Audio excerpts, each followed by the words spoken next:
Assalamualaikum warahmatullahi wabarakatuh. Halo anak-anak hebat, apa kabar? Bertemu kembali dengan channel Ibu Amelia Madonna. Jangan lupa 4M ya, yaitu memakai masker, mencuci tangan, menjaga jarak, dan menghindari kerumunan agar kita semua terhindar dari virus corona. Hari ini kita akan belajar tema 5, wirausaha, subtema 2, usaha di sekitarku, pembelajaran 6. Tonton sampai habis ya, jangan di skip. Sebelum mulai belajar, mari kita berdoa dulu agar pembelajaran hari ini berjalan dengan lancar. Yang pertama, muatan PPKN KD 3.3 dan 4.3, sikap tanggung jawab dalam wirausaha. Setiap pemilik wirausaha bertanggung jawab terhadap kualitas barang yang diproduksinya. Sikap tanggung jawab dapat mengantarkan suatu wirausaha ke gerbang kesuksesan dan berkembang pesat. Oleh karena itu, setiap pemilik wirausaha semestinya senantiasa melaksanakan tanggung jawabnya. Sikap tanggung jawabnya yang sebaiknya diterapkan oleh pemilik wirausaha adalah sebagai berikut. Yang pertama, menghasilkan barang yang memenuhi persyaratan dagang. Yang kedua, senantiasa menjaga dan meningkatkan kualitas barang. Yang ketiga, menciptakan kemasan barang yang unik sehingga senantiasa diingat oleh konsumen. Yang keempat, melakukan inovasi terhadap kemasan dan isi agar tidak tertinggal zaman. Yang kelima, menjaga kelestarian sumber daya alam agar dapat senantiasa menggunakannya sebagai bahan baku. Yang keenam, mengurangi pengangguran dengan memberdayakan warga sekitar untuk bekerja dalam usahanya. Yang ketujuh, menjaga kelestarian lingkungan sekitar dengan tidak membuang limbah sembarangan. Apakah kamu pernah mendengar tentang wirausaha Bali Tangi? Wah, dari namanya sepertinya menarik. Bisakah kamu menceritakan tentang Bali Tangi? Nah, anak-anak ibu, mari kita baca teks berikut. Raga, Sukma, dan Semesta. Perjalanan Ibu Made Yuliani menggagas, membuat, dan memperjuangkan Bali Tangi sebagai produk lokal didasari ketulusan dan keinginan luhurnya untuk mewujudkan masyarakat yang hidup sehat, selaras dengan alam.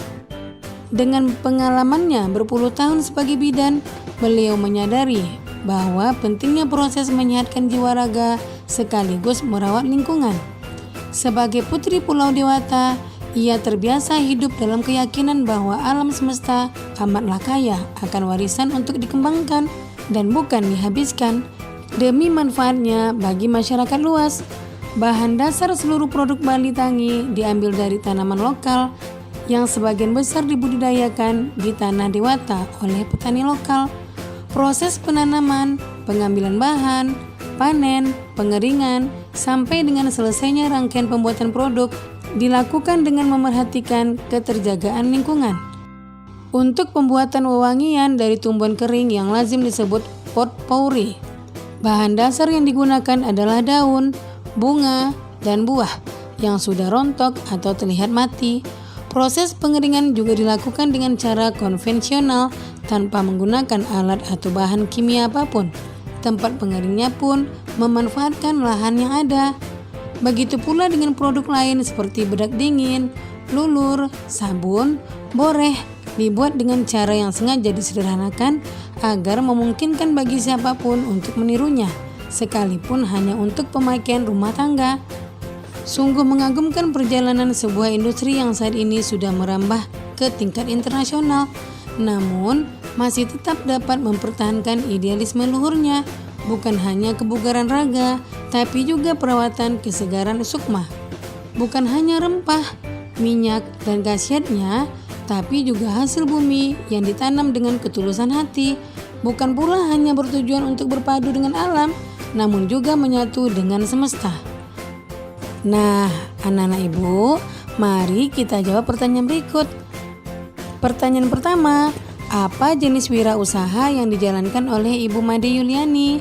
Contoh jawabannya adalah produsen produk Bali Tangi. Pertanyaan kedua, Sikap apa yang bisa kita pelajari dari Ibu Made Yuliani?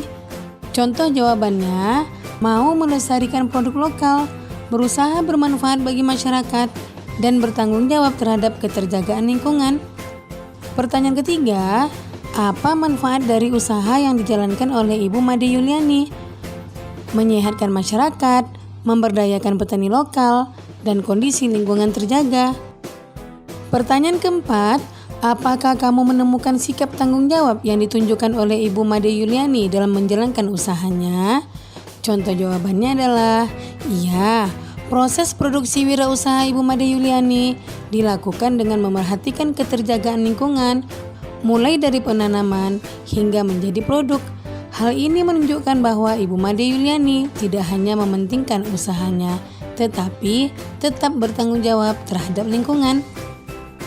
Yang kedua, muatan bahasa Indonesia KD 3.6 dan 4.6 menceritakan daftar riwayat hidup.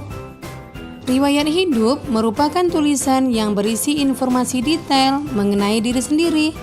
Tulisan tersebut dibuat untuk membantu orang lain agar lebih mudah mengenal jati diri pembuat daftar riwayat hidup tersebut. Adapun informasi yang umumnya ditulis dalam daftar riwayat hidup adalah yang pertama, data diri. Yang kedua, riwayat pendidikan. Yang ketiga, riwayat pekerjaan. Yang keempat, pengalaman berorganisasi atau kepanitiaan. Yang kelima, keterampilan atau kemahiran. Serta yang keenam, prestasi yang pernah diraih. Kamu telah mengetahui apa itu riwayat hidup dan informasi yang perlu disajikan di dalamnya. Ayo, uji pemahamanmu dalam menjelaskan riwayat hidupmu. Anak hebat harus semangat ya.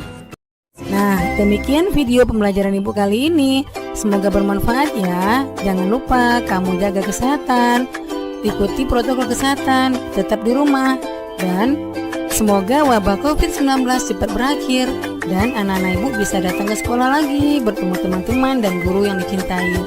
Sekian, Assalamualaikum warahmatullahi wabarakatuh.